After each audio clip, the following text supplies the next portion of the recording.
Hello and welcome to Story Chats. My name is Bernadette O'Keefe and I'm the communications manager with Eden Invitation. So Story Chats are just the time for me to hop on a little Zoom call and talk with one of our community members about their lives, what God's doing, how they're doing, all these things. I've got my little, today it's a cup of hot chocolate actually. So usually sometimes it's coffee, sometimes it's other stuff. So yeah, I'm here today with Rowan, one of our community members.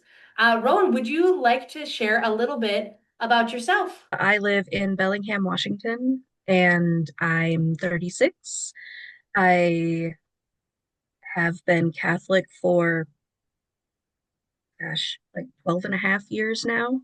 I converted in my mid 20s. I'm the only practicing Catholic in my immediate family. I love working with youth. I Mhm. love all things spooky and cute Spooky and and glittery. Which, yeah, I wanted to ask you what, because speaking of spooky, glittery, cute, and I do know you appreciate a good set of acrylics. Is that what they're called, acrylic? I don't get They're names. they're press-on nails, I so saw they're not acrylics. I they're think they're probably made of plastic. I don't know. I clearly have not had my nails done in eon. Not part of my personality, but I would love to know and share with the people. Do you have a favorite set of nails that you've ever gotten? So my favorite set, I haven't actually received them yet. They're in the mail. They're supposed to arrive on Monday, and I'm very excited. They are Y2K Scene Kid, like pink and white tiger stripes and glittery charms and like stars and cherries and just random silver sparklies on them. And I'm like, this is so perfect. I have a whole outfit planned around them. Okay, Like, there's a it's whole thing. It's a whole thing. he I is have my baby pink Memento Mori t-shirt and a fluffy white tutu. It's gonna the be a whole thing. Oh man, is there like an occasion for these or just it's just a celebration? I just felt like it. Also, I passed my first semester of grad school, so I was like, I deserve a treat. Yes. Oh, that's so fun. Wow. Gosh, that's so fun. That's a lot of big things in your life recently. Yeah. So, for actually, I should share for context for our friends, you had another pretty big life moment recently, that I personally relate to quite a bit because it's part of my own story that I'm in process for at the time of this recording. But I would love for you to share how have you seen God's heart for you recently, just in light of your private vows? I'm sure that's a big question. I'm sorry the way It's a I phrased that was huge, it's a huge question. just getting right into Well, I mean, I can start with that making my private vows was one of the most beautiful things I've ever experienced. it. Just being able to receive that call and respond to it. And it felt like I had a bunch of like friends there with me, and my pastor and my spiritual director, who is actually one of our priest companions, Father Raphael Mary. He was there and it was a beautiful moment, but like while I was making my vows, it was just me and Jesus. Mm. Like everyone was there, everyone was watching, and I was like, it's just me and him. Like I knelt before the altar and the tabernacle and just there was nothing else. It was just us. Gosh, I could end it all right there. Just that's the video. I realize now I should probably also explain myself a little bit. So private vows is something that within it's not very common or like widely known, but people can make just vows, not with a religious organization or a diocese, just that you promise yourself to God. And so that's something I'm personally discerning and in process for. Yeah, it is very unique and special. But so I was very excited to see you post online some of your stuff. So that's why I like had to ask. Yeah. I promised Andrew that I would share pictures and also the West Coast Hearth group. So I had to post. It's like I made a commitment. I'm all about keeping those. Right. Yeah. How long have you been involved with the actually just like timeline too? Because like this is a big moment. And you said you converted to Catholicism 12 years ago. Right. So like there's a whole story in there. Probably a It's lot of stories in there, actually. I gotta so many. So what? I guess we should go back to the beginning. It's like we started in the middle of things. We gotta go back. What brought you to Catholicism in the first place? You know, it's difficult to trace. I have some pretty severe memory loss Mm. um, from some depression treatments that I went through in my late 20s. And so trying to piece together bits and pieces of my story is kind of confusing. Sure. Um, what I know is that I was interested in the beauty of the church in high school, and I was going through a really hard time, and I didn't end up being able to convert at that point because I didn't have a way to get to the classes. Mm. Um, and so I was like, well, I don't know what else to do. And then I had a teacher who I was really close with, and he gave me sermon notes one day after class. He was like, I thought these might be relevant to you. And I'm like, you are taking a big risk handing me this in a public school. And I really appreciated that. And I ended up going to that church for a while. It was a big non-denominational, like mega church kind of place. And that was actually when I got baptized. But very quickly fell away entirely. Was like I was practicing pagan stuff and Okay. occult stuff. I was really deeply involved in that. And, things just kind of fell on the back burner. And then in my mid 20s, I experienced some really traumatic stuff and found myself on a Wednesday evening in a Catholic church, just sitting there after Mass, the first Mass I had attended in probably 10 years or more. Because I don't think when I was planning to convert, I don't think I ever went to Mass. I just went to a Catholic church and talked to a priest. I Mm. didn't actually go to any Mass. So it like the only Mass that I had been to at that point, it was like when I was 9 and I was a flower girl Oh, at okay. my aunt's wedding. So Mm. like um so I went to Mass and I was just sitting there and I was like asking God, like, are you here? Mm. Is anyone there? And I just got this sense of like, yeah, I'm here. And so then I went to Mass the next Sunday and I went up to the priest and I was like, I am not Catholic, but I would like to be. And I think it was about 4 months later that I came into the church. Okay. Because I did like I was already baptized. So it was Mhm. just and I was a nerd, so I was reading like Catholicism for Dummies and the whole catechism. So yeah, it was a pretty quick turnaround. Like, Yeah. What a grace. and then like I walked away from the church actually in I think it must have been 2017. Okay. I was dealing with some gender discordance stuff. I was exploring, I very closely, like, I was very close to starting testosterone and Mm. starting like social transitioning. And towards the end of summer of 2019, I was like, I should give God one more chance. I should just give the church one more chance. Ooh, this one. Um, one more chance, just one. And I was like, well, okay, I'll just reach out to the pastor at my parish. And then I was like, oh, there's a brand new pastor. Like I've never met this guy. Is he even old enough to be a priest? He's a year older than me. Oh. So like I was like, I don't know about that. Like he looks like he could be my brother. Hmm. Um, but you know, very quickly again, like this is the thing with my experience with the church, it's that God acts quick with me in Mm. some ways and then takes forever in other ways. Like Mm. once he has me, then he's like, okay, now you can wait. Okay. But I came back and I have been a very active person. I was like right before the pandemic too. I Mm. actually went on a come and see retreat the weekend that they were shutting down international travel because of the pandemic. So I was going through O'Hare trying to get home when Ugh. customs was closing and it was chaos and my flight had been delayed. So I was rushing to catch my connection and I had never flown alone before. So I was like panicking on my way home from Michigan. Oh my gosh. So You made yeah, it.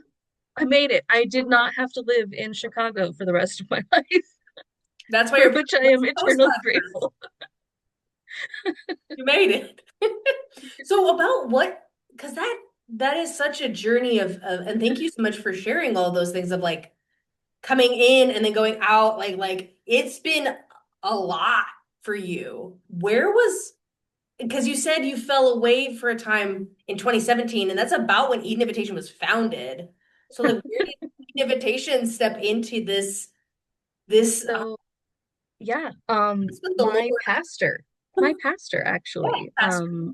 he is a financial supporter of Eden Invitation. So he's the one who told me about you guys. Wow. Um, he's like, I was like, I'm dealing with this and I don't know what to do because there's no resources for Catholics dealing with this and it's really hard. And he's like, well, there's this one group that I know of.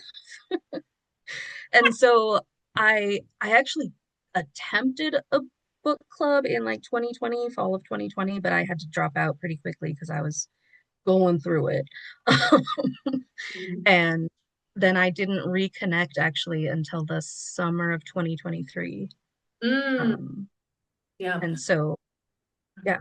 And then like it was one of the blog clubs, Oh not yeah, a when book we club, like a go over blog our club. value. Yeah. Yeah. And so I heard about the retreat Mm, and I was like, that sounds cool. So I figured out how to get the money together. I'm on disability, so I get like $800 a month to live on. So I had to ask my dad for money and my mom and like, hey, can you guys help send me to Catholic gay camp?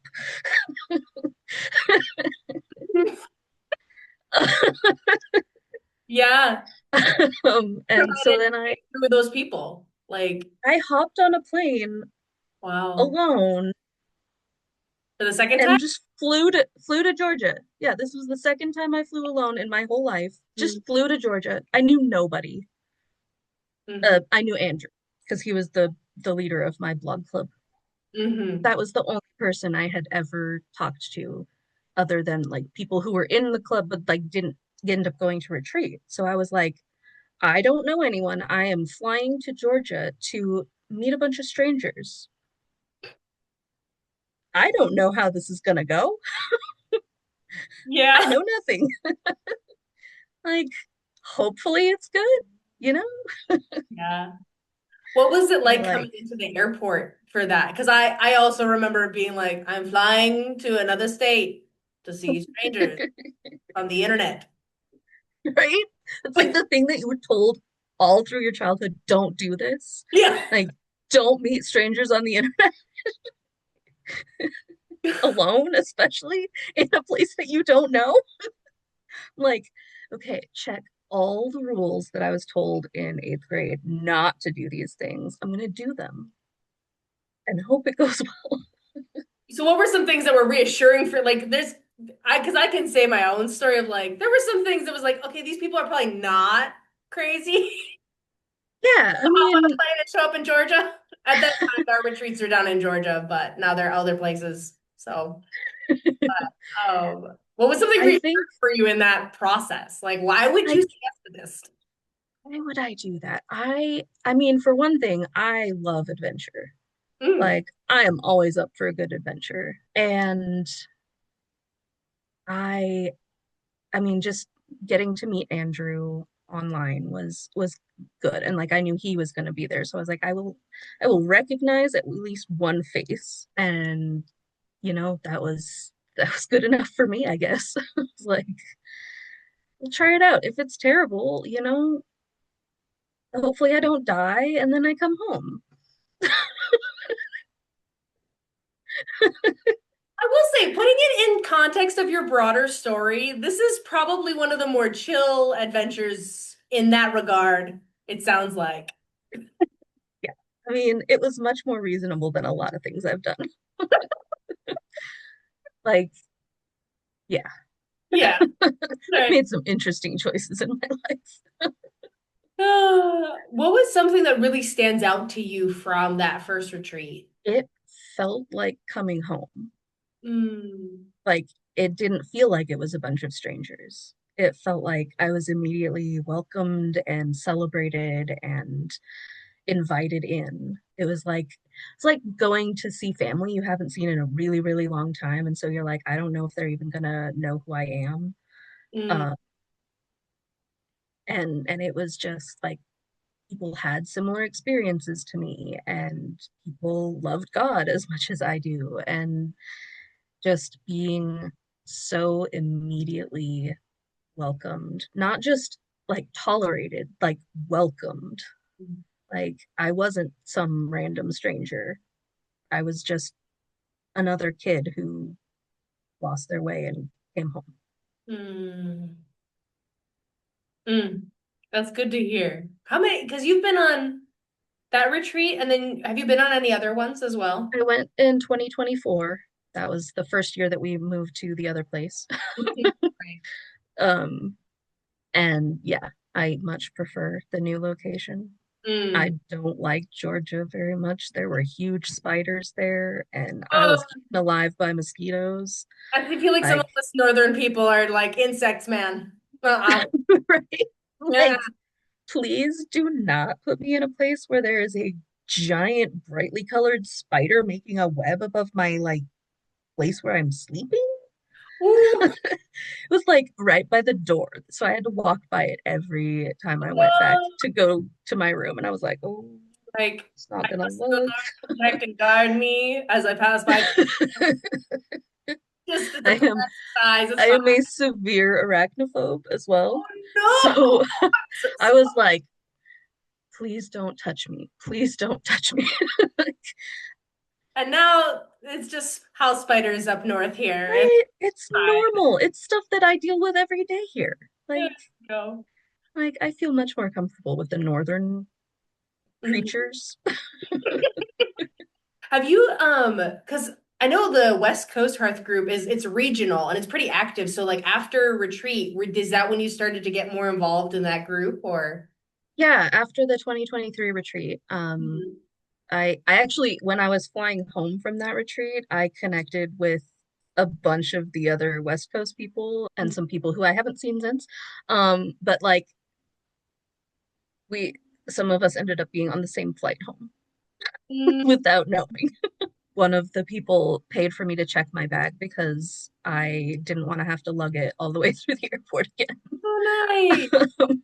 Oh, So it was like, oh, okay. And then we all just like, we had so long to wait that we just kind of took over an entire like area right by our gate and just somebody was sleeping on the floor, somebody was doing homework, like just like this little huddled mass of queers just camped exhausted out. from the retreat. Like, yeah. And then so then I yeah, connected with the Hearth group. We actually in year is it? It was either 2024 or 2025, and I can't remember. We Okay. did a community weekend, Oh yeah. and we ended up actually staying in a city like 30 minutes away from me, which was very funny to stay in an Airbnb 30 minutes away from my house. Yeah. Um, but I did not have a car at that point. So I was like, It was this an adventure. There you go. it was. And, it was the 4th of July weekend, and somebody's house down the road caught on fire. Oh no. So it was an adventure. And then we Unrelated went to the on, community we weekend went, happened at the same time, right? oh no, we called the cops. We were like, hey, there's a fire. We didn't start the fire. Yes. I shouldn't be making jokes. I might need to cut that out. I Oopsies. mean, it was fine. Everything was fine. Like Okay. they like no damage was even done really, except to some bushes. Okay. Apparently there were like bushes on the side of the house that were the main target of the fire. But also, if you're gonna shoot fireworks off in your yard, maybe make sure they're not going to your shrubbery. Good tip. Good life. Life Don't hack. set shrubs on Don't fire. burn your house down. Don't do it. Well, I'm glad you guys were able to alert the authorities and help that situation. Yeah, West Coast Hearth Group literally saves the day. we're saving lives. It's just how we roll. That's how we do it. West Coast, best coast. Oh. Oh, don't let East Coast hear you. Oh no, they'll respond with East Coast, Beast Coast, and we're like, is that a good thing? This little community quirks there. Wow. We've covered a lot of ground, Rowan. Gosh, I would say if you're thinking like it just also just like hit me too of like all these different things you like making connection, being far away and then being brought in, feeling like you're coming home in like a really authentic way with Eat Invitation and through retreat and meeting those people. And like it's just hitting me how important it was that like you got to talk to your pastor and like he knew about Eden Invitation. Yeah, I wonder, do you have anything you'd want to share with like people who may be watching this who aren't like a part of Eden Invitation or they don't have an LGBT experience, but they're like wondering what they can do to walk with us? Just because it was like it's seemed pretty clear that that was very Yeah. vital to your story. Yeah, and I have so many amazing allies at my church, Mm, who know about my experience and who I've talked to about like how great Eden Invitation has been for me. I would just say that like you don't have to understand everything. You mm, don't have to know what to say. Just being present and being like aware of the fact that this can be a heavy cross to bear, that it's not always easy and it feels lonely sometimes. And so, just make sure that people know that you care about them and you're there to walk with them. mm. Thanks. And buy some Eat an Invitation business card things so you Oh can put them in yeah, your confessional and in your parish office. there you go. You got those on the store. Store plug. Store plug. No, My but pastor literally has some in our confessional at my I was gonna parish. say, actually, but seriously, people, if you just want a little tiny, we have invitational cards that say you are not alone. And they've got like little colorful image there of people being together because we like doing that here as best as we can. Hmm. Well, I guess just kind of to wrap up our time here, we like to do things at Eat Invitations called toasts, where we hold up the cup of our life and we cheers or just like celebrate because as well as like as Rowan you said, there's a lot of ways that life in the church and life with these experiences can be very difficult. There's also a lot of joy. Um, and so we like to celebrate that with toasts. I would like to toast you, Rowan, as a thank you for offering us a little sip of your life in this little video chat, this story chat. And truly just, I especially want to toast your openness to the Lord and the openness to try again. Just something of that, like that initial openness at a very young age, and then like going back, and then coming in and going back, and then giving the God one more try. That is something that when you've been through a lot of pain, it's very easy to close off. And it actually like psychologically makes sense to be like, no, this is not a good place for me to be. but to just take that invitation from God to try again, I just really want to cheers you for that. And thank you for that gift. Cheers. Here's this is Oh, a candle. Wildberry rose. we like the juxtaposition of the big and the heavy with the light and the joyful. So that was a good, that was good. Rowan, would you like to share a toast? Um, sure. I would love to just toast all of the staff at Eden Invitation for helping to really make this a community where people feel like they can just come home and give God another chance. Literally, we wouldn't be able to do half the things we do without you guys, and we love you. Thanks. So, cheers. Cheers. My candle. All right. Well, thank you so much, Rowan, once again for sharing part of your story through this story chat. And thank you to all of you who watched the whole thing and just sitting in on this little community time together. We hope that you feel free to explore more of the website, and we'll see you around. Bye.